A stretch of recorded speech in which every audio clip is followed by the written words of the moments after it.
хичээлийн сэдэв бол тушаал, зохион бүрдүүлэх. За энэ сэдвийн хүрээнд зорилго маань тушаалыг зохион бүрдэлтэйгээр 50 дахь шаардлагыг хангаж стандартын дагуу зохион бүрдүүлэхэд чиглэнэ. За тушаал гэдэг ойлголтыг ерөнхийдөө байгууллагын эрх бүхий албан тушаалтнаас хууль тогтоомж заасан эрх хэмжээний хүрээнд байгууллагын үндсэн үйл ажиллагааг хангах зорилгоор баталж байгаа баримтчгийг бол тушаал гэж нэрлэж байгаа.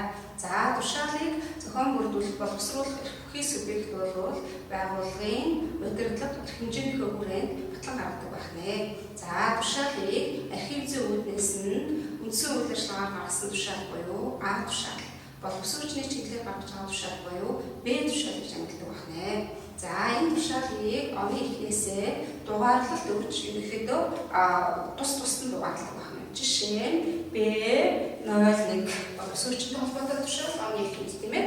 За дараагийнх нь А тушаал буюу үндсэн үйл ажиллагаатай холбоотой тушаал нойлог. Ингээд тусад нь дугаарлалтуудаа хийгээд тушаалаа төлөвлөдөг байна.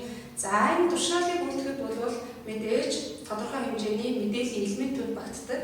Энийг бол ерөнхийдөө бүрдэл гэж нэрлэж байгаа тийм ээ. Тушаалыг хууль зүйн үндэслэлтэй байлгах шаардлагатай мэдээллийн элементүүдийг бол бүрдэл гэж нэрлэж байна. За тэгээд тушаал бол мэдээ зохион бүржүүлэхэд тодорхой хэмжээний бүрдлүүд ордог. За хамгийн ихний бүрдэл бол байгууллагын бэлэгдэл тэмдэг. За байгууллагын бэлэгдэл тэмдэг бол байгууллагын нэрийн дээд талд олнууж байрлуулна. За тушаалыг бол ерөнхийдөө төвийн байрлалаар үлддэг учраас хэвлээ төвийн байрлалаараа байгууллагын нэрийн дээд талдаа голлуулаад байрлуулах нэ.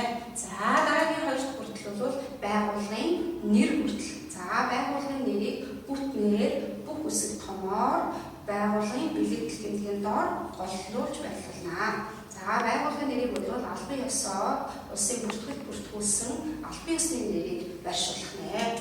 За дараагийн бүрдэл бол байгууллагын баримтчгийн нэр бүрдэл. За энэ баримтчгийн нэрийг бол байгууллагын нэрийн доотор голлуулж байрлуулна. За баримтчгийн нэрээр нэг тодорхой төвшин хэлэхэд нийтдээ бол 29 нэр төрлийн баримтчиг боловсруулагдсан үлддэг. Энэ 29 нэр төрлийн баримтчгийн 28 нэр төрлийн баримтчигтэр бол баримтчгийн нэр бүрдлийг хэрэглэдэг. Зөвхөн нэг л баримтчигтэр баримтчгийн нэр бүрдлийг хэрэглэдэггүй. За энэ өмнөх хичээлээр дээр ярьсан байгаа энэ бол албан бичиг. За бусад бүх баримтчгүүдээр бол энэ баримтчгийн нэр бүрдлийг хэрэглэдэг байна. За дараагийн бүрдэл бол овгноо баримтчгийн он сар өдөр. За энэ он сар өдрийг бол бид нэр тушаал буюу захирамжлын баримтчиг үлдэж байгаа учраас захирамжлын баримтчигтэр бол он сар өдрийг оны, сарын өдөр.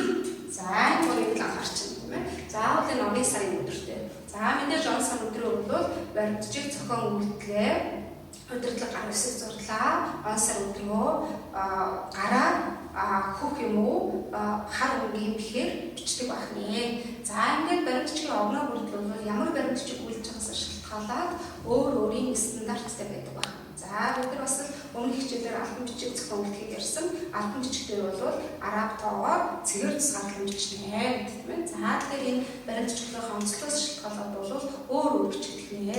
За дараагийн бүрдэл бол баримтчгийн бүртгэлийн дугаар. За баримтчгийн бүртгэлийн дугаар буюу бид нар түрүү хичээлэхэд ярьсан боловсруучтай холбоотой тушаал. Боловсруучтай холбоотой тушаал учраас бид нар Б тушаал тийм ээ. За ингээд баримтчгийн бүртгэлийн дугаарыг хийхдээ бид нар дугаар гэдэг үгээр бичдэг байна. За бас өмнөх хичээлдээ уялдуулахад албан бичгээр бол номер гэсэн тэмдэглэлээр явдаг. Ингээд баримтчиг болгоны онцлогоос шалтгаалаад өөр үүрэг байна. За дараагийн бүрдэл бол үлдсэн газрын нэр бүрдэл. Улаанбаатар хот. За энэ үлдсэн газрын нэр бүрдлийг бол тухайн баримтчгийн хаяг бүрдлээр хаана үлдсэн нь тодорхойгүй баримтчиг энэ бүрдлийг хэрэглэдэг байна. Засаг захиргааны үндсэн нэрчээр бичих нэ. За дараагийн бүрдэл бол таны үлдэж байгаа баримтчид нууцын зэрэглэл шаардж байгаа бол нууцын зэрэглэл шаардсан баримтчгийн нууцлын зэрэглэлийн тухай тэмдэглэл гэдэг бүрдлийг хэрэглэдэг байна. За энэ бүрдлийг баримтчгийн эхний хуудасны баруун дээд төвцөлд дээрээс 10 баруун талаас 15 мм зайд нууцын зэрэглэлийн тухай тэмдэглэлийг дарж өгдөг байна. За дараагийн бүрдэл бол тэргүү. За тэргүү бүрдэл бол нэг өгүүлбэр багтаан үеэр таслахгүй эхний үсэг томоор тодорхой бичнэ гэдэг стандарт заасан байна. За тэгэхээр багш энэ дээр нэг юм тоцтоход хэлье. Энэ бол тодорхой гэдэг үг бол маш чухал.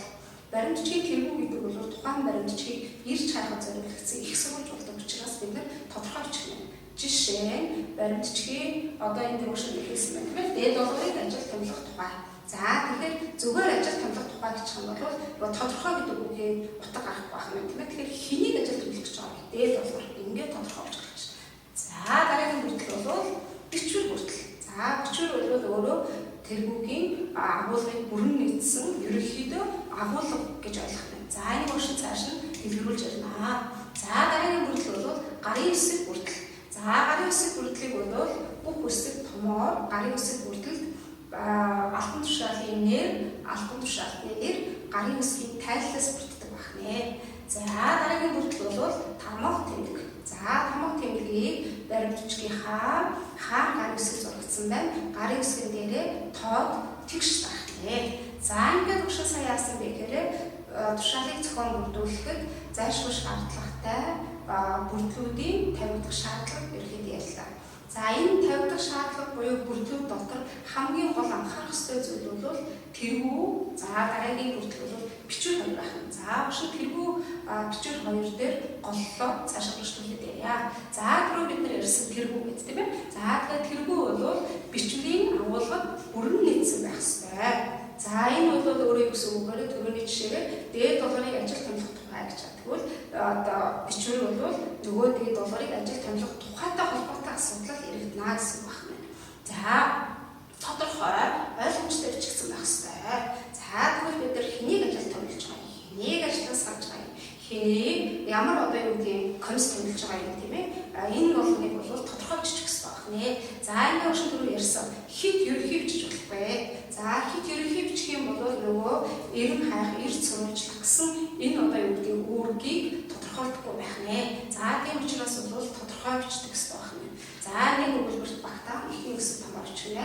За мөр шилжүүлэх тохиолдолд бол мөр хоорондын зай нэгээр бичдэг байна. За тэгээд тэргүү бол мэдээж ард нь цэг тавих бичихнэ.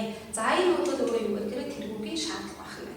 За энэ дээр огшны яг зөв буруу гэдэг олцсон байгаа. Мэдээж ажил томилох тухай гэдэг бол тодорхой гэдэг үг ярддаг гарч ирэхгүй учраас дээд долгорыг ажил томилох тухай гэдэг нь бол тодорхой байх нэ.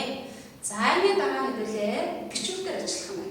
За тэгэхээр тушаалын бичвэр бол тэмдэглэх, захирамжлах гэсэн үндсэн хоёр хэсгээс бүрддэг. За тэгвэл тэмдэглэх хэсэгт юу бичих юм? Захирамжлах хэсэгтээ юу бичих юм анхаарах юм бэ гэдэг дээр цаашаа бичих гэж байна. За тэгэхээр тэмдэглэх хэсэгт бол тухайн баримтчгийг гарах болсон шалтгаан, зориулалт, зорилго, хууль зүйн үндэслэлийг бичиж өгдөг байна.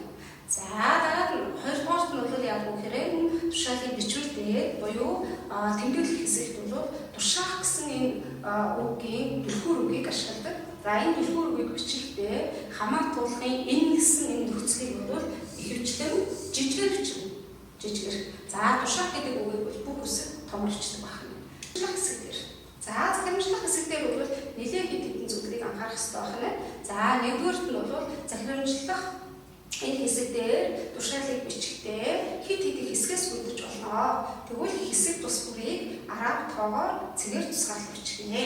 За энэ дээр доотлын тушаал дээр бол харагдаж байна тийм ээ. Энд явж гин, энд явж гин, энд явж гин. Арав тоогоор цэгээр тусгаарлаж бичнэ. За дараагийн заалт бол мэдээж заалбар тодорхой хэв хэмжээг агуулсан байх ёстой. За энэ хэв хэмжээг агуулахдаа бас мөн дараалалтай. За эхний хэсэгт бол тухайн хүний овог нэр яг гэж байгаа зорилго, хугацаа зэрэг тэмдэглэж өгдөг байна. За хоёр дахь хэсэгт бол яг гоо гэхээр энэ гарч байгаа тушаалтайгаа холбоотой тооцооллын асуудлуудыг оруулж ирдэг байна. Цалин асуудлуудыг оруулж ирдэг байна. За гурав дахь хэсэгт бол яг гоо гэхээр энэ тушаалтай холбоотой бэлгэлтэнд хэн хяналт тавьж ажиллах юм бэ? За энийг гурав дахь хэсгээр бичдэг байна. За тэгэхээр энэ бол ийм дараалалтай байдаг байна. За дөрөвдүгээрт нь тушаалын үйл үгийн захирам тушаах хэлбэрээр бичдэг. За энэ үйл үгийн захирам тушаах хэлбэрээр бичгээрээ бид нар мэдж байгаа тийм ээ. Үүрэг болгох сугай, даалгах сугай, зөвшөөр сугай гэдэг үгнүүд хэрэглэдэг. За энэ үгнүүд бас өөрөө өөрийн онцлогтой хэрэглэх одоо хэрэглэх бүтгэгчнүүд нь бол өөр байдаг байна. За жишээ даалгах сугай гэдэг үгийг бол нэг удаагийн шин чанартай ажил үрэг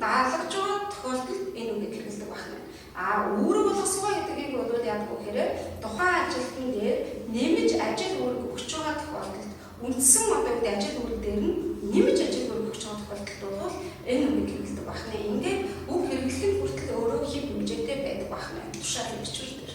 За дараагийн дугаарт нь бол тухайн хүний овог нэрийг овог гэж бичдэг байна хүүхдүүдээ тийм ээ. За энэ шүтсэн байна. Долоорын их мэндийг. Тэрнээс долгор овогтой их мэндийг тэдэн сарын тэдний өдрөөс тийм албан тушаал дээр ажилд авсгаа гэж байна. Томсгаа гэж байна тийм ээ. За энэ анхаарах хэрэгтэй. За дараагийн нэг дугаарт бол хүний нөөцийн чиглэлээр гаргаж байгаа энэ тушаал дээр бол тухайн хүний овог нэрийг эхлээд бүтнээр дараагийн удаа овгийн эхний үсгэр нэмнэ. За энэ уушин дээр тэмдэглэсэн байна. Эхний удаадаа бол гэрэл тоодын сан чимэг. Хоёр дахь тохиолдолд нь гээ сараа бүхээр тус бүр дээр бас хэм хэмжээтэй байдаг байна. За дараагийн дугаарт бас захирамжлах хэсэг дээр юу анхаарах хэрэгтэй вэ гэхээр хаалтыг анхаарах хэрэгтэй. За энэ хаалт гэдэг маань өөрөө ер нь ямар ач холбогдолтой юм бэ? Яах гэж энэ хаалтыг ашигладаг вэ гэхээр албан тушаал эрх мэдэл болгож байгаа. Үүрэг даалгавар өгч байгаа тохиолдолд бол тухайн албан тушаалтын нэрийг хаалт гэж өгдөг байна. За хаалт гэж байгаа нь бол энэ харагдаж байна тийм ээ. Гээ самжигийн ажил үеийн биелэлтэнд хяналтаж ажиллахыг хэн дөө хэлцээ дараа халуун дүр болгож байгаа учраас хаалт гэдэг байна. За мөн хаалт хийхгүй тохиолдол байна. За энэ хаалт бичихгүй тохиолдол дээр тушаалын бичвэр дээр бас бичигддэг байна. Энэ бол яг үгээр ерөнхийдөө богино хугацаанд гүйцэтгүүлэхээр ажил үүрэг өгч байгаа тохиолдолд яадаг байна уу? Хаалт хэрэглэдэг байна. За жишээ нь өгшин жишээ болсон байна тийм ээ. За энэ дээр бол 2020 оны 4 сарын 1-ний өдөрт Багтаа сургалтын албан төгөөгийг албан хөгжлийн баг шиш чанараар даалгасгаа. Хаалт хэрэглээг байна тийм ээ. За ийм яах вэ гэхээр ялгаа ноттой байдаг байна. За одоо ингээд багшаа сая бичвэрийн тушаалын бичвэр тэргүү хоёр дээр ажиллалаа.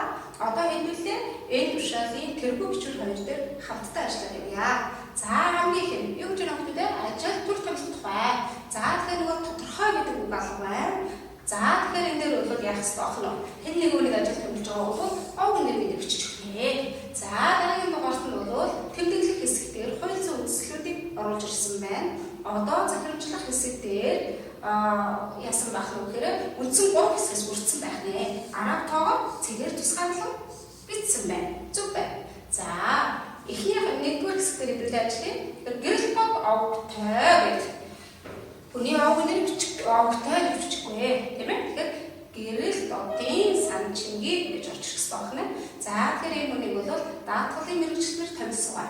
Нөгөө хугацаа алга байна. Тийм ээ энэ дээр хугацаа. За тэгэхээр энэ дээр бол хугацаа гэдэг нь гэж гинэ. Тэдний хугацаанд энэ тийм мэргэжлээр танилцсан. За хоёр дээр гэрэл тодын сан чингийг энэ бас алдаа гарч ирсэн байна. За энэ алдаа юу аах вэ гэхээр гээ сан чингийг сарын цалин үсийг 800 сая төгрөгөөр сар бүр зохицуулмын дагуу бодож олохыг нэгтлэн бодогч хэн үргэлжсэн байна? Даалгасан байна. За тэгэхээр энэ дээр нөгөө тухайн хүний нэрийг хаалтан бичнэ гэдэг алдаа гарсан байна.